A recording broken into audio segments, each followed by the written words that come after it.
Assalamualaikum warahmatullahi wabarakatuh. Waalaikumsalam warahmatullahi wabarakatuh. Alhamdulillahilladzi hadana littiba'atil millati hanifatis samhati zahra. Asyhadu an la ilaha illallah wahdahu la syarika lah wa asyhadu anna sayyidana wa nabiyyana Muhammadan abduhu wa rasuluhu la nabiyya ba'dah. Allahumma salli wa sallim wa barik ala sayyidina Muhammadin wa ala alihi wa sahbihi ajma'in, amma ba'du, fa inna asdaqal hadis kitabullah ta'ala wa khairul hadi hadi sayyidina Muhammadin sallallahu alaihi wasallam wa syarrul umuri muhdatsatuha wa kullu muhdatsatin bid'ah wa kullu bid'atin dalalah wa kullu dalalatin finnar. Wa bis sanadil muttasil lil imamil mu'allif rahimallahu ta'ala wa namanna bihi wa bi barakati ulumihi fid dhairin amin. Allahumma ftah alaina futuhal arifina bi hikmatik wa ansur alaina rahmatak wa dhakkirna ma nasina wa 'allimna ma jahilna ya dzal jalali wal ikram. Bismillahirrahmanirrahim. Babul haidi. Tentang haid ya. Ya. Bait ke 201 ya.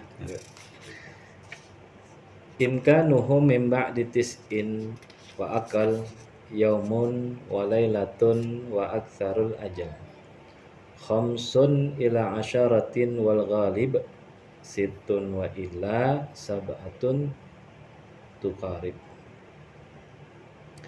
Imkanuhu memungkinkan keadaan haid min ba'di tis'in, yaitu setelah genap usia seorang gadis itu 9 tahun.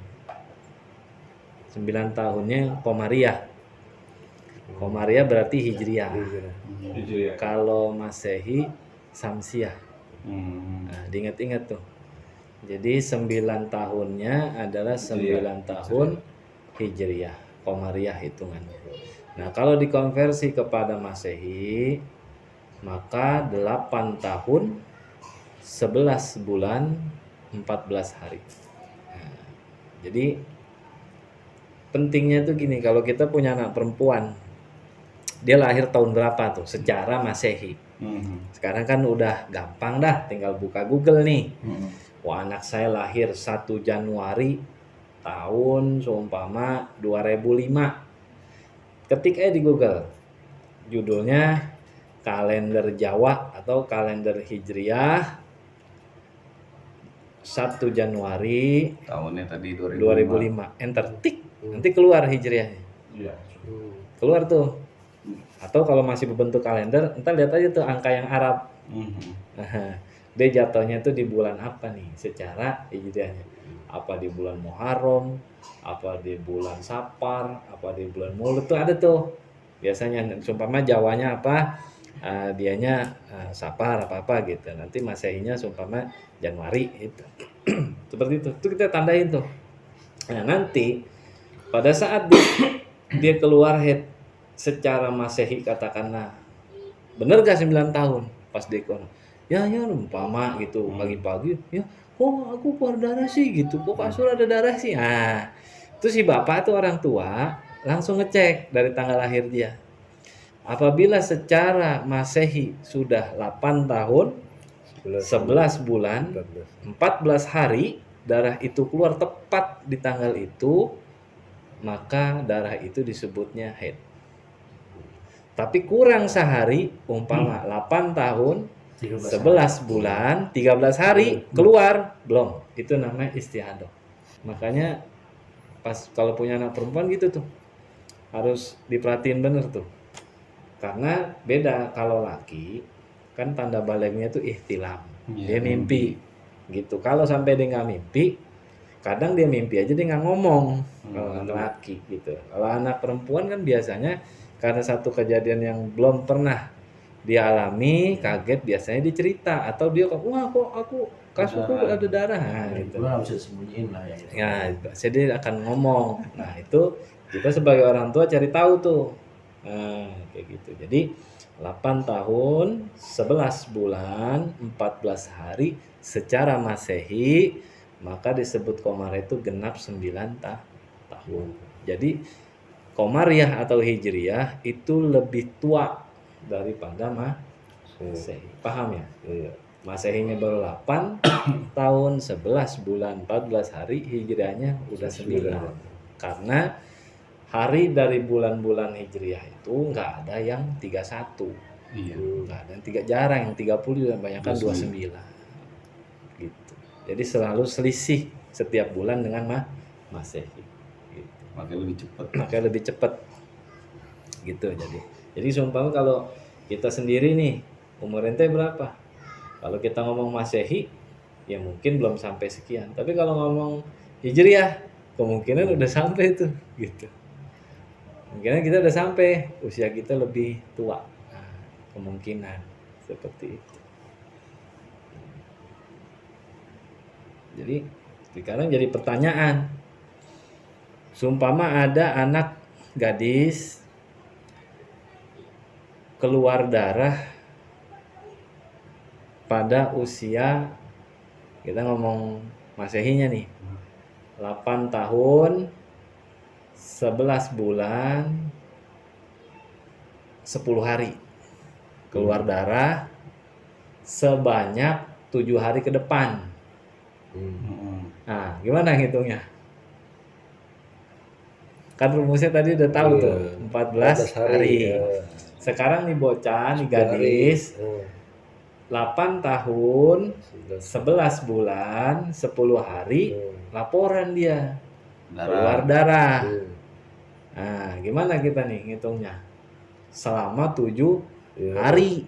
Nah, berarti 3 hari pertama 10, 11, 12, 13. 4 hari pertama itu istihadah. Mulai di 14, 15, 16, nah berarti itu haid. Jadi 3 harinya, 4 harinya istihadah, 3 harinya haid. Paham? Nah, itu ilmu begitu. Nanti ada bilangan haid yang ngaco. Ntar putus, ntar ada lagi, ntar ada putus, nanti dijelasin. Makanya salah satu yang fardu ain bagi seorang wanita itu belajar haid. Kalau laki-laki fardu kifayah. Asal seumpama dia masih sama orang tuanya, nah bapaknya ada tuh yang harus bisa. Kalau bapaknya nggak bisa, ada yang bisa aja menjelaskan tentang haid, udah nggak dosa tuh satu keluarga. Tapi kalau nggak ada yang paham, sampai lagi dia yang malu nanya, dosa semua itu.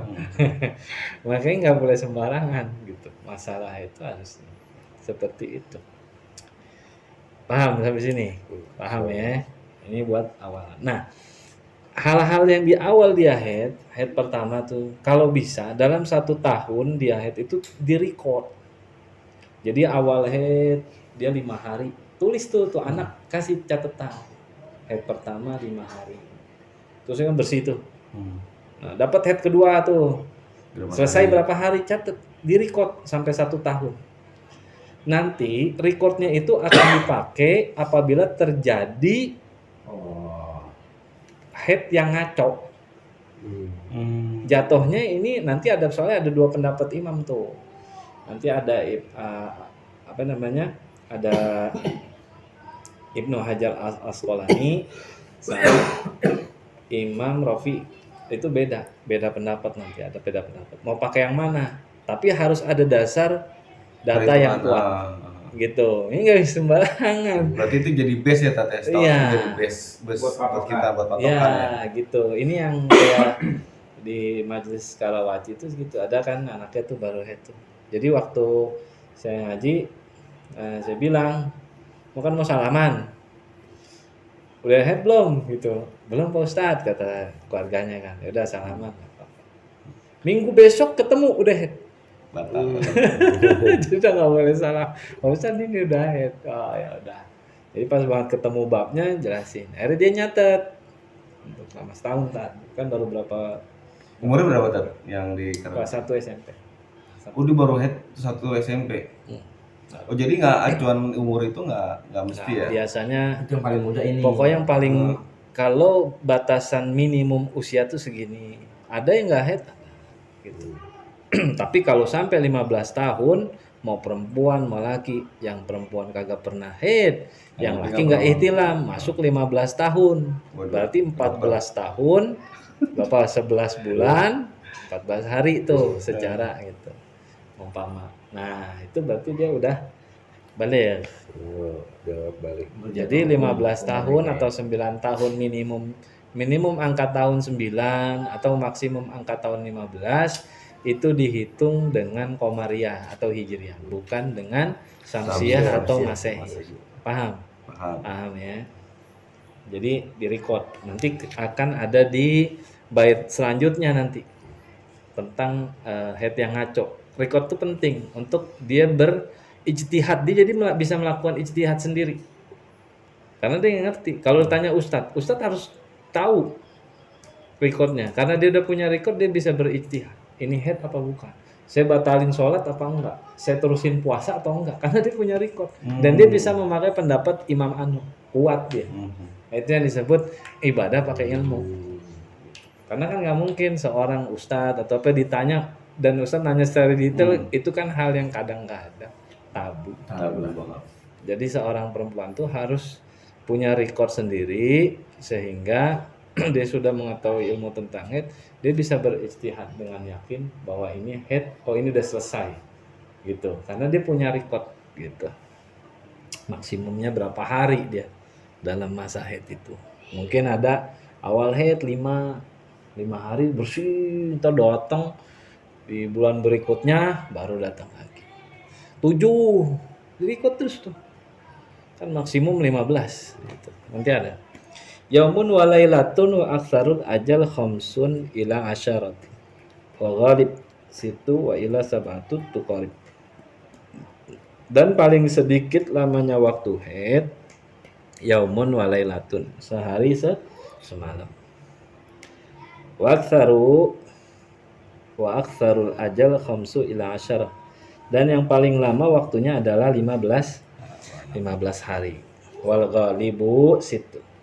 Dan yang paling yang umumnya adalah 6. Wa ila sab'ah atau hari ke-7. Jadi rata-rata umumnya itu 6 atau 7 hari. Paling cepatnya sehari semalam. Paling lamanya 15 hari. Gitu. Nah, kan ada pertanyaan tuh. Kalau umpama dia head baru 3 hari. Hari keempat malam di ketiga itu udah bersih. Hari keempat subuh tuh udah nggak keluar. Nah, itu masih dihitung head gak tuh? Udah nggak ada darah. Nah, dia harus lihat record. Kalau memang dia pernah punya record head itu 3 hari, dia ijtihad 4 hari itu dia udah bisa ijtihad baru dia selesai. Tapi kalau nggak punya record, ini yang jadi masalah. Dia akan terus-terusan ragu. Sehingga dia bisa sampai nggak sholat sampai 15 hari. Padahal Allah memang udah hentikan darahnya di 3 hari. Kan punya record pernah. Jadi yang nggak paham, banyaknya wanita itu salah satunya di neraka gitu. Ya itu. Karena banyak ibadah yang dia tinggalin dikarenakan ketidakpahaman masa-masa. Dia nggak paham Gitu. di paling gampang 14 hari udah itu banyak gitu puasa Ramadan. iya. Nanti kan hubungannya kalau dia udah bersuami, nah pada masa katakanlah 1 sampai 15 di hari keempat dia udah bersih, hari kelima bersih, kalau dia masih menganggap dia haid, kan kasihanan suaminya. Kalau ada hajat, nah gitu, itu pun jadi masalah. Gitu, ya kan? Paham ya? Jadi seperti itu. Ya. Jadi paling sedikitnya itu yaumun walailatun, sehari semalam. Wa aksarul ajalu khamsu ila asyara, umumnya itu paling lamanya aksar itu 15 hari. Wal ghalib umumnya itu situ 6 wa ila sab'ah, 6 sampai 7 hari. Itu qarib mana yang paling dekat secara perkiraan. Adan nifasi lakhdatun situna. Adapun paling sedikitnya waktu keluar darah nifas. Nah, nifas ini darah yang keluar setelah melahirkan. Kalau darah yang keluar bareng tuh sama si cabang bayi, yaitu namanya wiladah. Darah melahirkan, darah wiladah. Wiladah tuh keluar pas bayi keluar dia bareng. Itu wiladah. Nah, itu wiladah tuh. Jadi tuh belumuran darah tuh. Jadi air tutuban darah tuh Campur. sekali bareng. Brus, itu namanya wiladah. Nah, biasanya selesai wiladah tiris, entah berapa jam kemudian, misalnya lahirannya lahirannya pagi, itu biasanya sore nanti ngeluarin darah, itu namanya udah nifas. Gitu. Kalau wiladah itu pas keluar udah selesai kering, bersih, dibersihin tuh, udah bersih dia, nggak keluar lagi. Nah sore keluar lagi tuh udah nifas. Itu. Ada nifasi lakhtatus situna aksahu wal ghalibu arba'un. Nifas adalah yang keluar itu sekejap. Kadang nifas itu pun paling sedikitnya itu waktu keluarnya darah nifas adalah sekejap. Sekejap itu yaitu sekejap aja udah, maksudnya tuh lahir berhenti keluar darah, habis itu nggak keluar lagi. Nah itu paling cepet tuh. Dan 60 hari paling banyaknya, 60 hari. Sedangkan pada umumnya 40 hari. Ukuran kardus Indomie dah. 40 hari. Puasa Indomie. Nah, sebenarnya bukan puasa Indomie. 60 hari berarti ya 3/4 Indomie tuh. Kalau beli Indomie jangan 40. Hitungannya pakai Indomie, bukan pakai hukum fikih. Indomie habis sikat padahal masih nifas. Jadi kalau nyuruh beli Indomie 3/4. Beli dah 3/4. Hitung ada 60 itu. Kayak gitu. Paham ya? Seperti itu. In abara aktsar wastadama fa mustahadatu hawat aksama.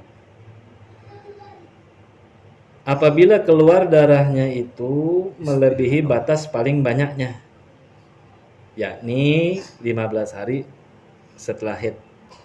Udah orang kan batas maksimal haid 15 hari. Dia masih keluar di hari ke-16. Dan 60 hari pada nifas, melebihi 60 hari, 61 hari ke-61 masih keluar darah.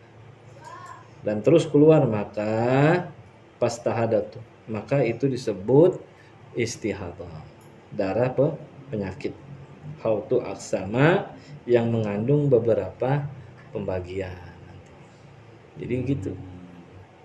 Jadi umpama keluar darah, umpama nih kali darahnya tuh nggak lancar gitu. Cuma keluar 14 hari nifas tuh kan. Kalau nifas kan nggak ada tracknya kalau dia belum pernah haid. Kalau haid itu kan memang keluarnya itu secara sehat. Artinya si gadis atau si wanita itu akan terus haid sampai usia tertentu yang disebut menopause. Nah, menopause itu. Kalau belum menopause itu haid itu akan terus berlangsung, maka dia perlu recall. Tapi kalau nifas itu kan kejadian karena melahirkan. Kadang psikis tertentu anak pertama dengan anak kedua, kadang jumlah nifasnya bisa beda. Nah gitu. Sumpama dia nifas sampai sebenarnya nifas. Kan dikatakan paling cepatnya sehari, sekejap gitu kan. Bahasa sekejap. Umumnya itu kan 40 hari itu, paling lamanya 60. Katakanlah sebelum 40, katakanlah hari ke-30 gitu. Itu udah nggak keluar lagi. Nggak keluar lagi di hari 30, nggak keluar. Ditungguin tuh. Nggak juga gitu kan. Udah kelar kali nih kan gitu ya. Mandi lah tuh. Mandi dah tuh dia. Mandi dia sholat. Keluar darah lagi di hari 35 setelah melahirkan. Nah itu masih dihitung nifas tuh. Karena belum 40 gitu. Nah, kan udah sholat gimana? Di mana? Oh di mana? Nggak dosa di mana? Itu kan namanya hari ikhtiar yang dia pun nggak paham. Ini udah selesai belum gitu. Karena psikisnya kan beda-beda. Gitu. Kan nggak ada sinyal pakai lampu. Iya. Dan nggak boleh dia mengatakan, umpama dia kan nggak bisa mengatakan, wah pokoknya ukurin 40 aja. Ya kalau darah nggak keluar udah 30, sholatnya nggak keluar, sholat yang ditinggalin gimana? Jadi kalau memang udah selesai darah, ditunggu seharian nih udah nggak keluar lagi, udah bersih, ya kan? Ya udah, berarti kan dia mandi nifas, kan? Tulu gusla, ya kan? aninifasi umpama dia berkata dia mentakyin niatnya itu diperjelas gitu kan, aninifasi fardhulillahi ta'ala umpama dia seperti itu dia katakan, ada nanti dah tuh 31 nggak keluar, 32 bersih, hari ke-35 keluar lagi dah. Itu hitungan darah istihadah bukan itu masih nifas, berarti udah tuh diberhenti lagi tuh salah tuh. Nifas tuh dia tuh. Makanya harus benar-benar hitung sampai batas maksimal di 60. Nah, gitu. Paham tuh? Seperti itu. Sumpama ada lagi kejadian haid. Haid itu kan maksimal 15 hari. Ya. Ada orang haid hari pertama 4 hari darah keluar tuh. Hari kelima udah nggak ada tuh, subuh tuh udah nggak ada darah, ditungguin sampai zuhur nggak ada juga, nggak ada darah tuh, tungguin zuhur nggak ada juga. Dia boleh berijtihad karena dia kan kalau haid itu punya track record, ya kan?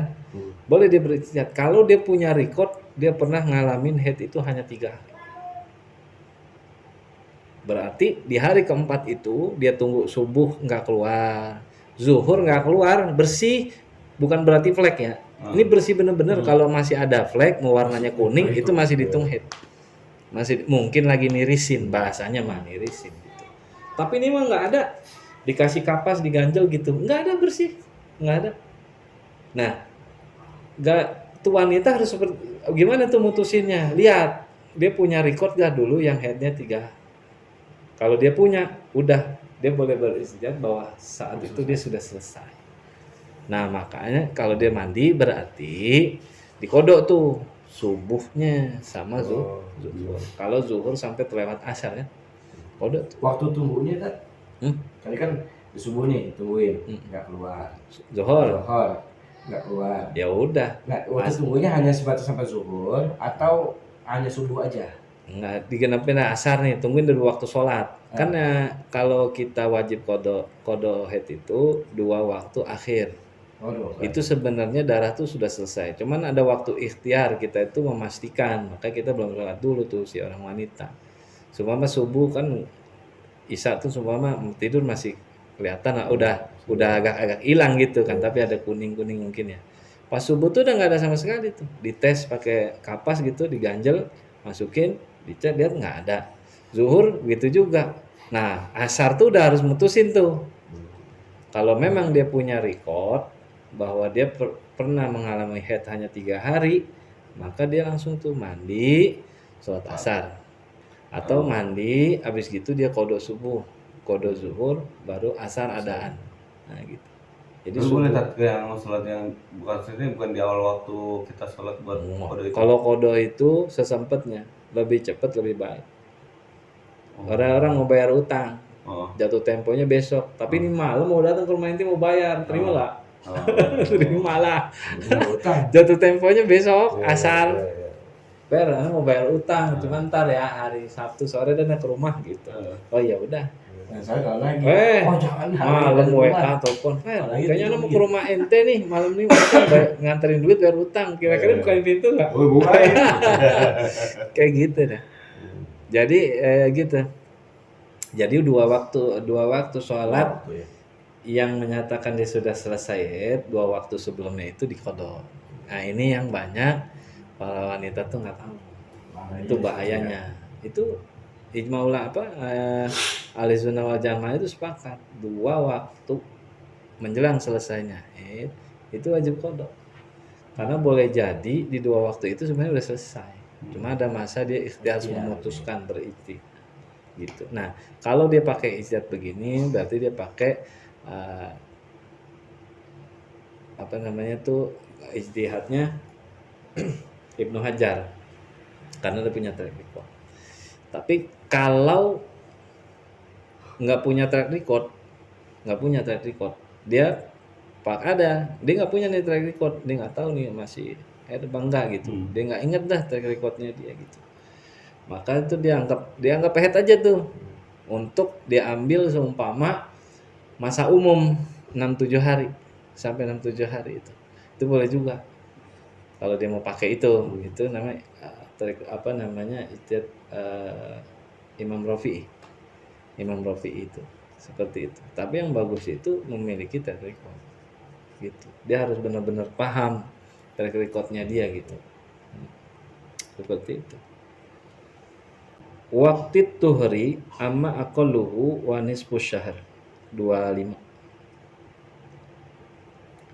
Ya kan? Lam hasir saru, ya kan? Waktu tuhri gitu. Amma aqalluhu wa nisfu syahr. Adapun waktu suci yakni antara 2 haid, dari haid pertama sampai haid berikutnya, waktu sucinya itu tidak terbatas. Ada orang selesai haid lama kagak haid 4 bulan belum haid, padahal nggak KB, nggak apa, bagi yang udah berkeluarga nih nggak KB, nggak apa, nggak ada, tapi nggak keluar gitu ya, mungkin penyakit miom apa kista, nggak tahu apa, emang hormonnya saat itu kan lagi, kita nggak tahu. Makanya ulama bilang waktu suci itu tidak terbatas. Ama akaluhu, adapun sedangkan paling sedikitnya akaluhu wanis pusyaha, sedikitnya adalah setengah bulan, yaitu 15 hari, itu waktu suci itu. Jadi maksimal haid itu 15 hari, maksimalnya sucinya pun 15 hari. Gitu.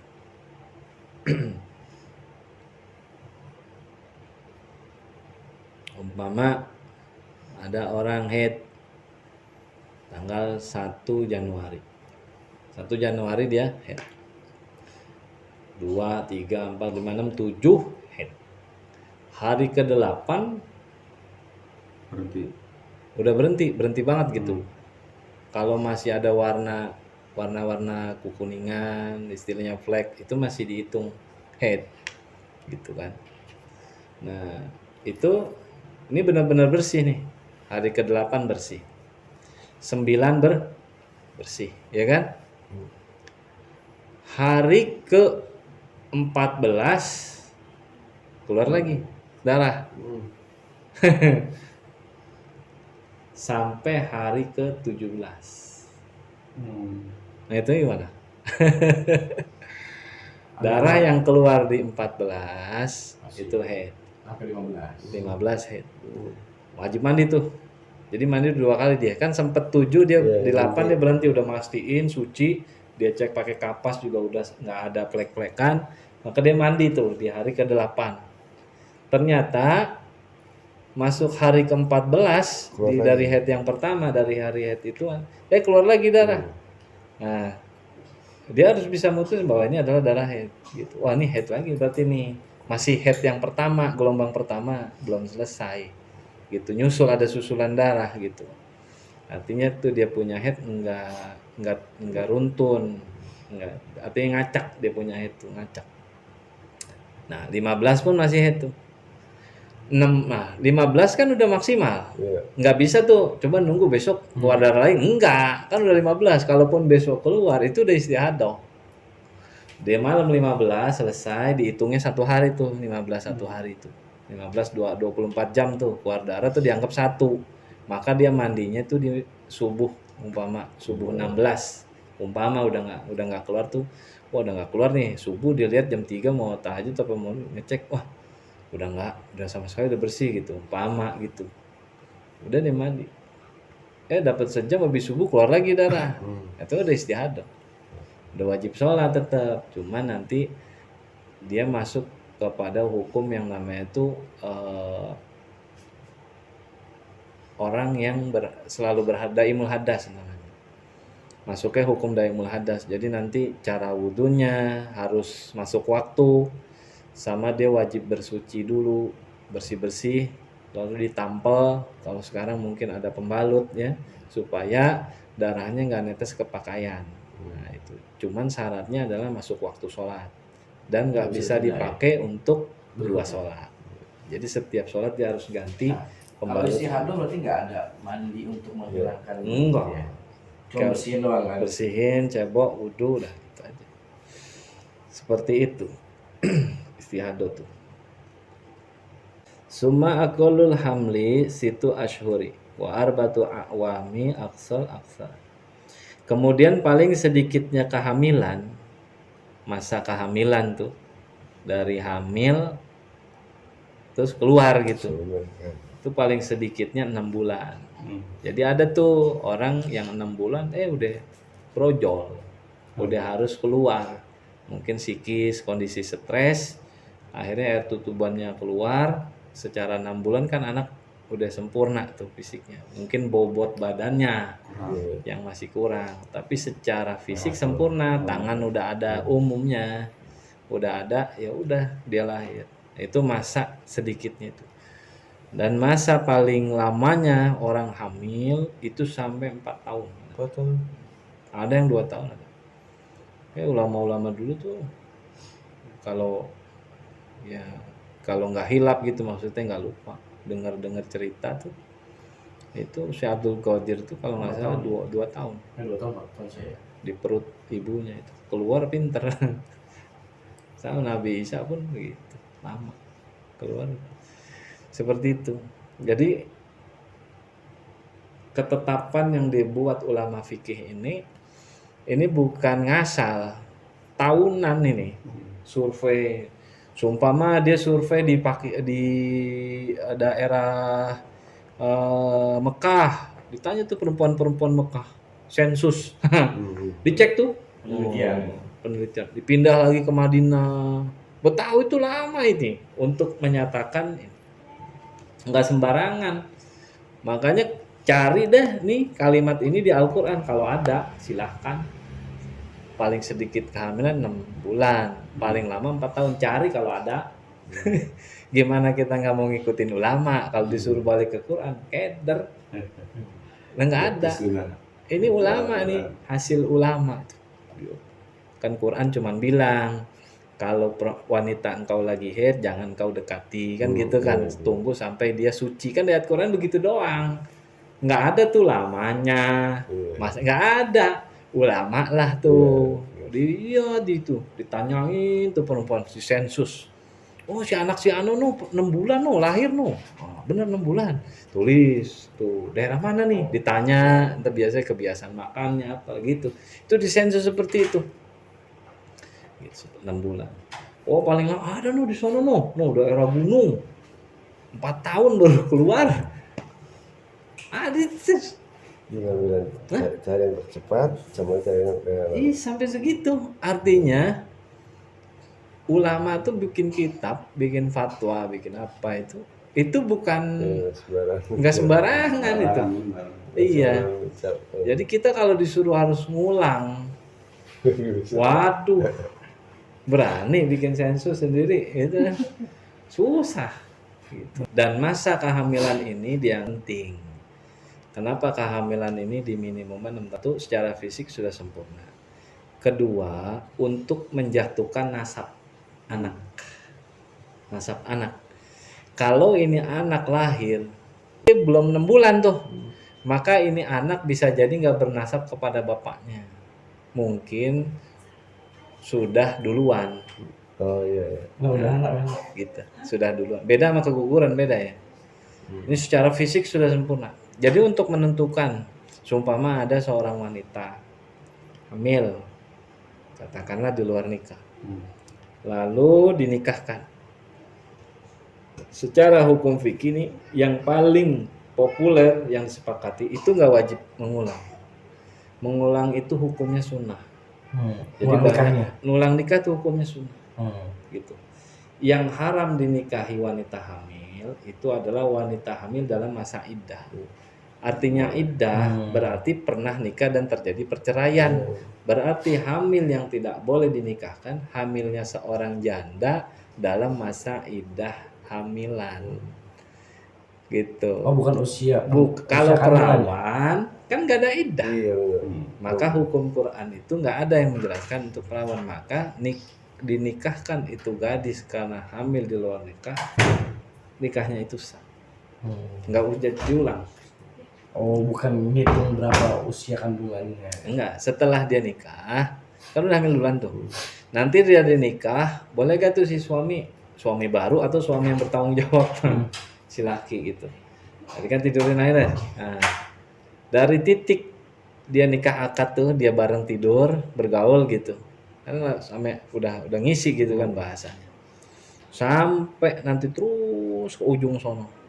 Lahir tuh anak. Dihitung dari akad tuh, dari akad dia tidur bareng Sampai tuh. masa Ya dia kelahiran. tidur bareng ya dia ini berhubungan sampai lahir itu ada gak 6 bulan? 6 bulan ada gak 6 bulan? Kalau ada, maka tuh anak bernasab kepada bapak itu. Oh, kalau nggak nyampe 6 bulan, Nggak ibunya. bernasab ke ibunya. Oh. Gitu. Paham? Sekarang lagi musim orang prematur. Paham ya? Ya, ya. Ini hitung-hitung nasab. Nasab ibu. Ya, ya. Jadi DNA tuh sebenarnya nggak kepake.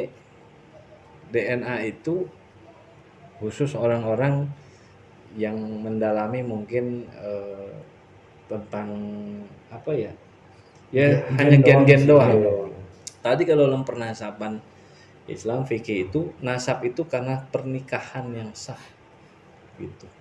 Mau gennya hasilnya cuma 1% kayak 2% kayak kalau terjadinya karena pernikahan itu anak ya itu nasabnya gitu. Jadi jangan dibulak-balik nih. Zaman sekarang orang nyari nasab pakai DNA. Itu salah, udah ngaco. Gitu. Zaman dulu itu dari pernikahan, yang kedua biasanya yang dia lihat adalah garis-garis telapak kaki. Garis-garis telapak kaki. Nah, jadi mirip ke ibu atau ke bapak nih gitu. Bapaknya. Dulu tuh seperti itu. Nah, disebutnya namanya kapayah. Dari kasar kata telapak kaki. Kapayah itu istilahnya. Jadi itu tadi gitu kan. Dulu kalau ada yang bulan. zaman dulu, kalau yang punya surat lahir dari bidan zaman dulu, itu ada cap kaki bayi Ya, itu. telapak kaki. Tapi yang sekarang nggak ada. Nggak ada sekarang. Ada masih. Kalau di bidan waktu pertama ada pakai tapak kaki. Sekarang? Sekarang anak kedua Ada di rumah sakit masih. Gitu. Itu memang itu kapayah namanya. Ada Jadi telapak dia kaki, ada garis-garis telapak kakinya itu atau khususnya ibu jari yang paling nyata. Itu akan mirip sama si bapak. Gitu. Itu namanya kapayah. Kalau nggak salah saya nggak lupa itu. Istilahnya itulah. Jadi dari telapak kaki dilihat. Gitu. Bukan DNA gitu. Biar kata DNA sama kalau nggak pernah nikah ya bukan nasabnya. Gitu. Nggak boleh kurang dari 6 bulan ya kan?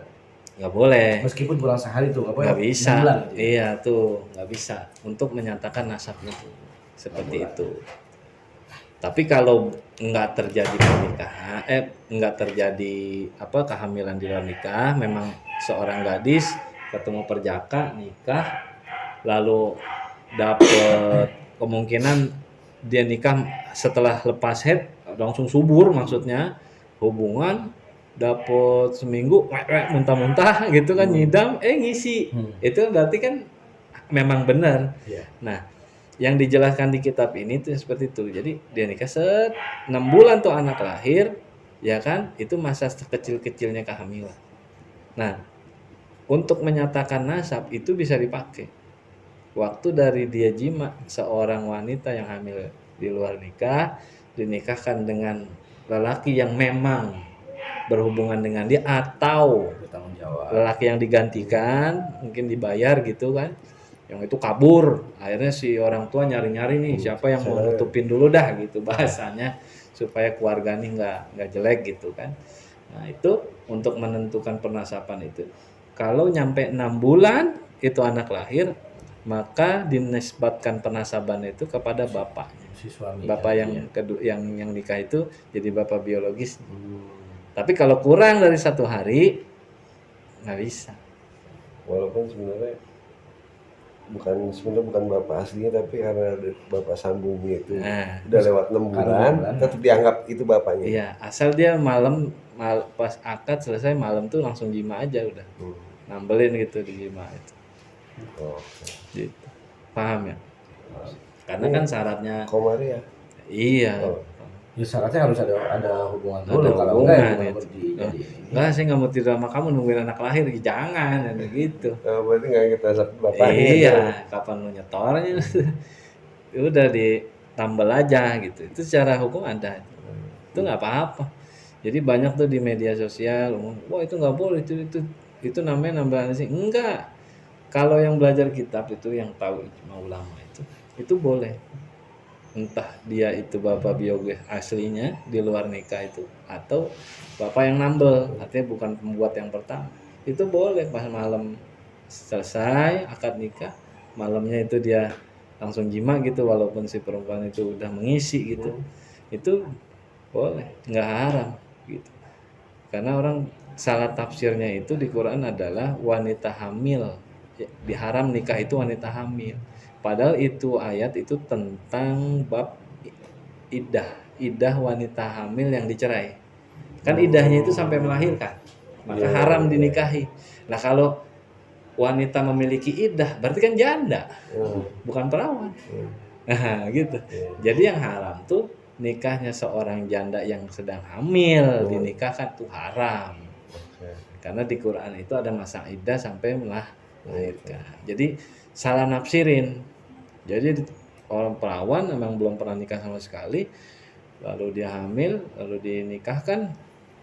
Nah, wah nggak boleh tuh. Oh begini. Quran bilang haram nikahnya wanita yang sedang hamil. Ini dibaca lagi diulang itu. Lihat ayat-ayat sebelumnya itu tentang iddah, perceraian, talak gitu. Paham?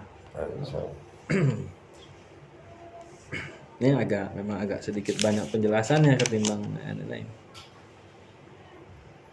Jadi paling sedikitnya masa kehamilan itu 6 bulan. Dan 4 tahun adalah waktu yang paling banyak. Bil hadasi sholati ma'a tawufi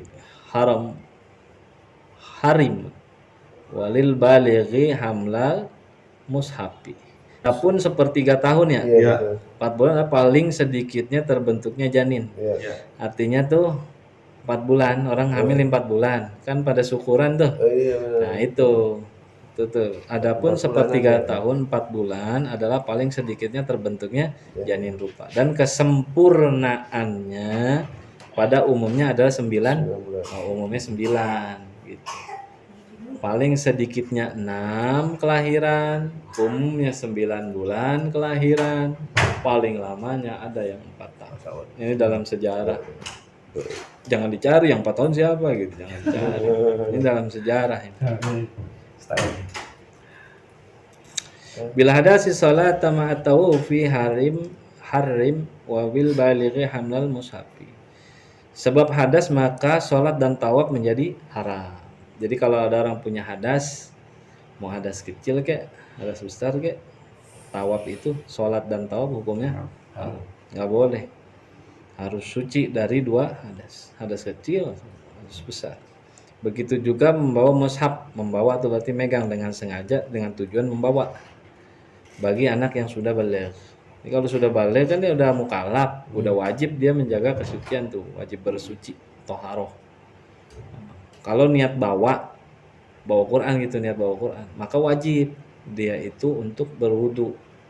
Kalau dia berjunub, wajib mandi junub dulu.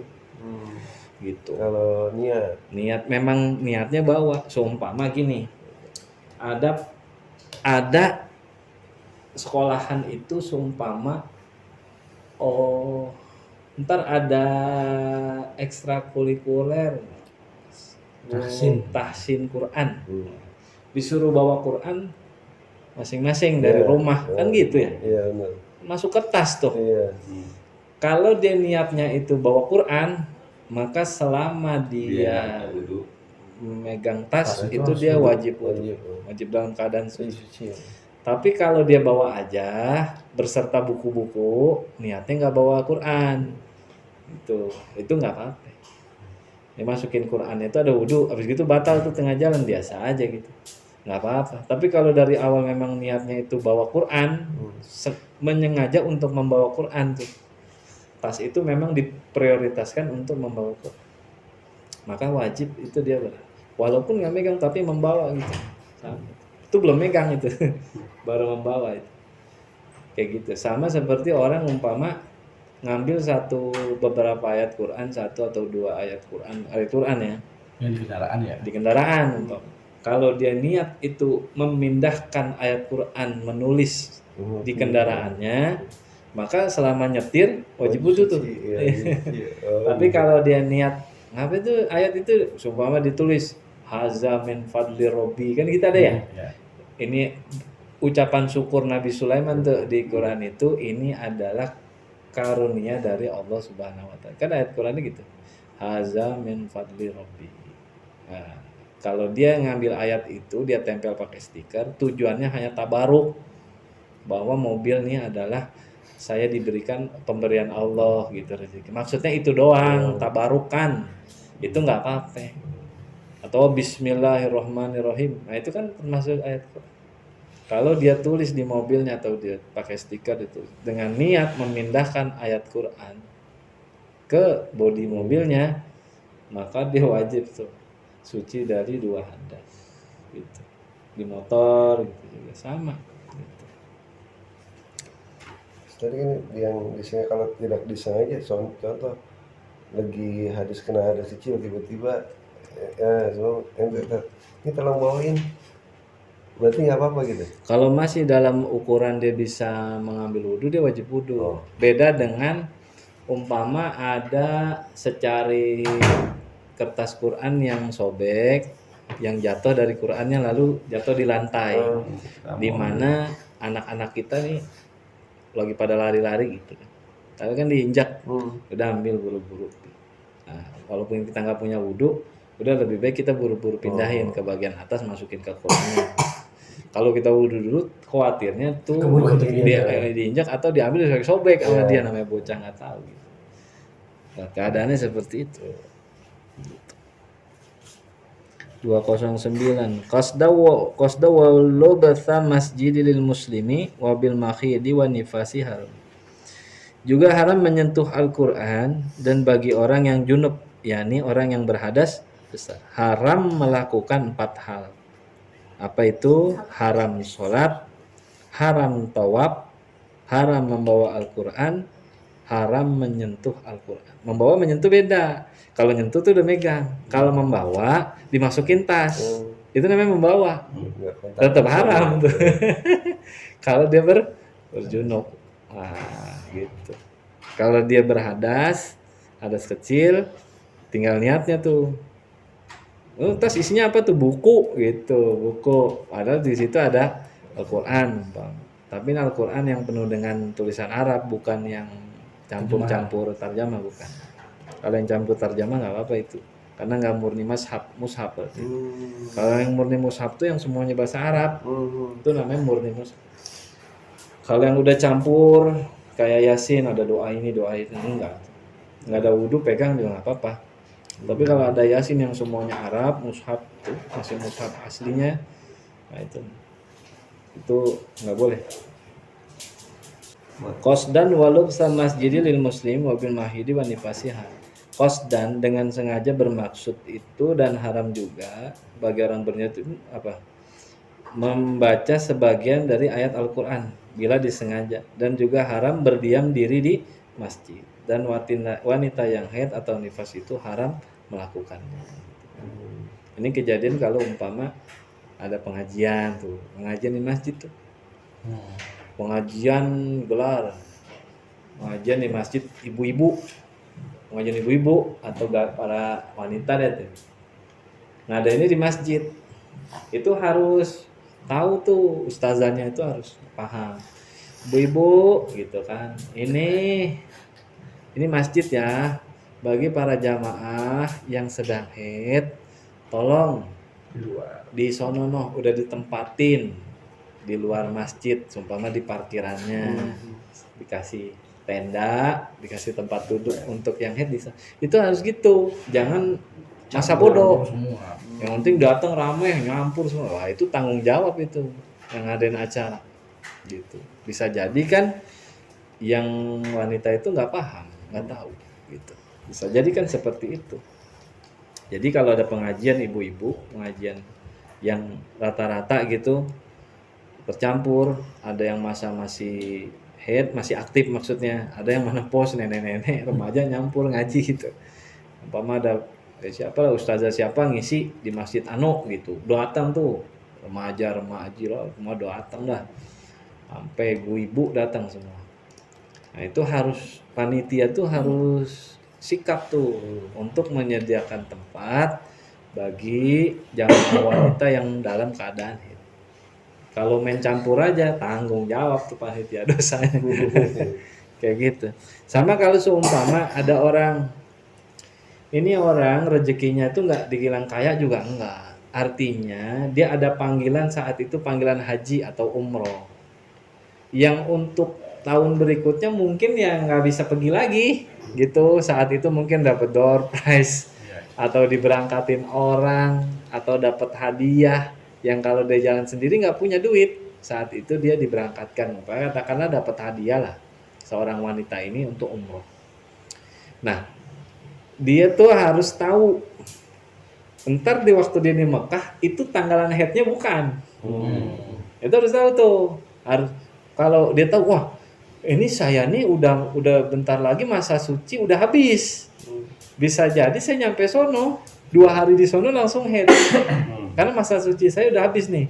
Umumnya kan masa suci itu lama. Kan umumnya 15 hari. Dan dia track recordnya itu selalu benar. 15 hari bersih, masuk hari 16 udah haid lagi gitu. Dia udah benar. Jadi dia khawatir nih, wah saya khawatir nih. Kalau nanti saya nyampe sono, haid. Kan nggak bisa tawaf, nggak bisa masuk Masjidil Haram, nggak bisa masuk Masjidil Madinah, nggak bisa. Nabawi nggak bisa. Kan gitu, kasianan.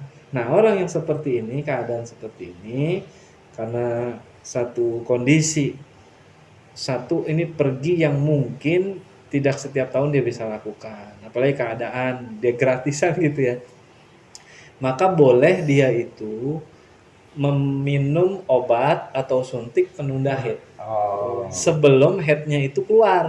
Tapi kalau haid itu udah keluar, udah nggak boleh diberhentiin. Tuh, kayak gitu. Itu mobil khusus kepada penyelenggara haji atau umroh, itu pun harus disampaikan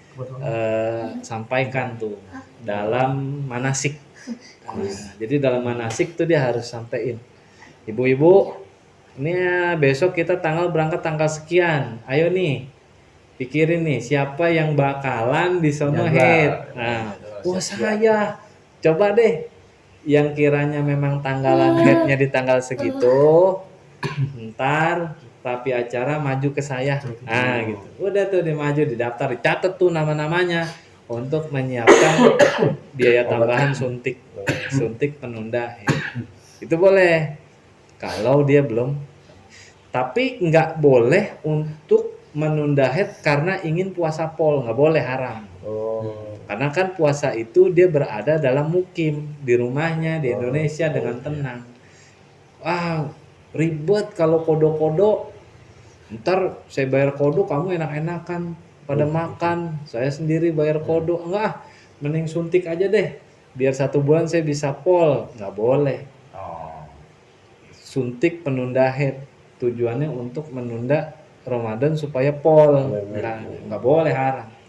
Atau dia punya histori suntik KB 3 bulan, jadi sekali suntik untuk cover 3 bulan. Dan dalam historinya itu apabila dia disuntik itu masa bersihnya bisa lama, bisa 2 bulan nggak ada haid. Nah kalau dia udah tahu seperti itu, dia nggak boleh tuh di masa Ramadan dia suntik itu. Nah itu dia harus perhatian tuh. Ya, kalau yang punya KB pakai suntik yang 3 bulan, kalau yang cocok biasanya badannya gemuk tuh, karena kan darahnya nggak keluar gemuk. Itu bisa sampai 2-3 bulan baru keluar haid lagi itu. Nah itu dipakai untuk Ramadan supaya Ramadannya pol dengan sengaja ya, bukan nggak sengaja gitu. Seumpama belum masuk Ramadan, emang udah biasa rutin itu disuntik aja. Tahu-tahu pas Ramadan nggak keluar, itu nggak apa-apa.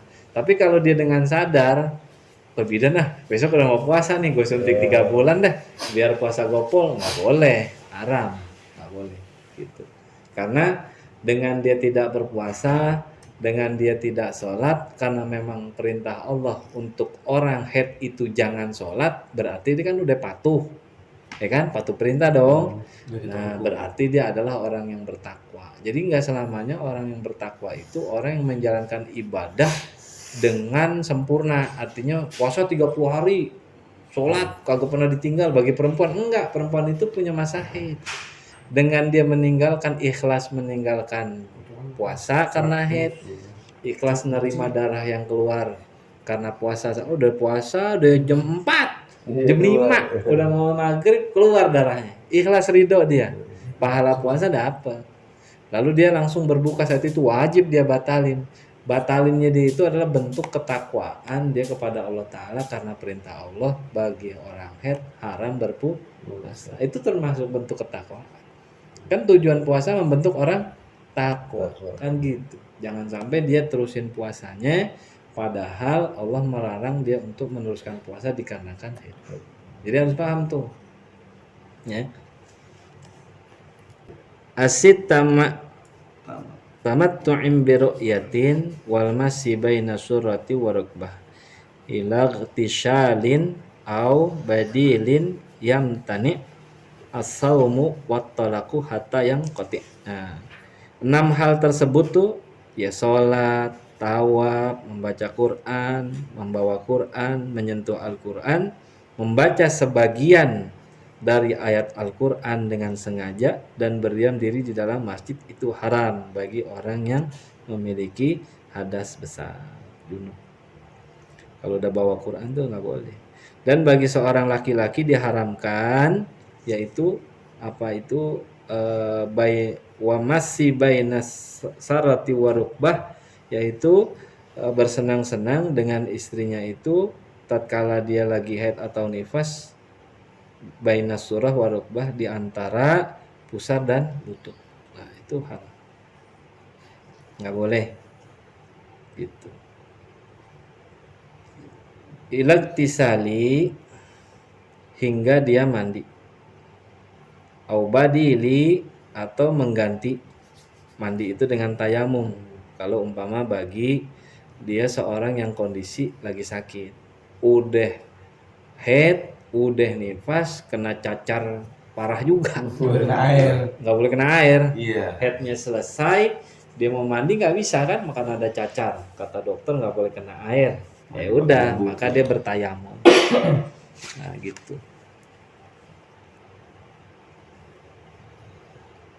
Yamtani as-saumu wa talaku hatta yamtani. Dan haram bagi wanita haid atau nifas melakukan puasa, tuh haram. Karena dia nggak, kan meninggalkan perbuatan haram karena patuh terhadap Allah, itu bentuk takwaan. Jadi jangan sok-sokan dah gitu. Waduh sayang nih, sayang. Nggak usah disayang-sayangin. Kalau dia ngucapin waktu darah keluar tuh, darah pertama jam 5 udah mau maghrib, 40 menit lagi maghrib, darah haid keluar. Atau 5 menit lagi azan maghrib, pas dia wah ini nih mau buka puasa, wudhu dulu ntar minum air langsung mau sholat gitu ceritanya. Pas dia pipis keluar darah, maghribnya tinggal 5 menit lagi. Ya udah, nggak ada tuh cerita ntar ditunda deh, bareng-bareng aja, nggak bisa. Udah langsung dengan dia berbuka, dia ngucap tuh alhamdulillahilladzi min kulli hal wa astaghfiru min kulli dzunub. Tuh dia baca doa itu kalau awal haid tuh baca, insya Allah tuh pahala yang ibadahnya tuh dapat. Nah gitu, udah buka lah gitu. Dan haram tuh melakukan puasa. Dan bagi laki-laki haram mentalak istri yang sedang dalam haid atau nifas hingga selesai haid dan nifasnya. Haram tuh artinya berdosa.